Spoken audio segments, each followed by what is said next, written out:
বিমান নিখোঁজ রহস্যের নয়া মোড়। উপগ্রহ চিত্রে দক্ষিণ ভারত মহাসাগরে দুটি বস্তু দেখা গিয়েছে। বস্তু দুটি কি নিখোঁজ বিমানের ধ্বংসাবশেষ? জল্পনা তুঙ্গে। কেটে গিয়েছে ১৩ দিন, এখনো খোঁজ নেই মালয়েশিয়ার নিখোঁজ বিমানের। ছিনতাই নাকি দুর্ঘটনা, এখনো উত্তর মেলেনি। এই পরিস্থিতিতেই বিমান নিখোঁজ রহস্যে নয়া মোড়। উপগ্রহ চিত্রে দক্ষিণ ভারত মহাসাগরে দুটি বস্তু দেখা গিয়েছে। ওই বস্তু দুটি মালয়েশিয়ার নিখোঁজ বিমানের ধ্বংসাবশেষ হতে পারে, জানিয়েছেন অস্ট্রেলিয়ার প্রধানমন্ত্রী টনি অ্যাবট। মালয়েশিয়া সরকারের কাছে এ বিষয়ে নির্দিষ্ট তথ্য দেওয়া হয়েছে বলেও জানিয়েছেন টনি অ্যাবট।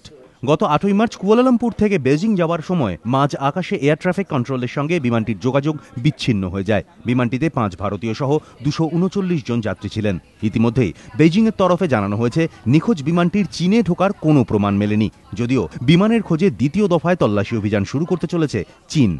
ভারত মহাসাগরে যুদ্ধজাহাজ পাঠানোর জন্য বুধবার নয়াদিল্লির কাছে অনুমতি চেয়েছে বেজিং। চীনের এই অনুরোধে বেশ কিছুটা হতবাক ভারত।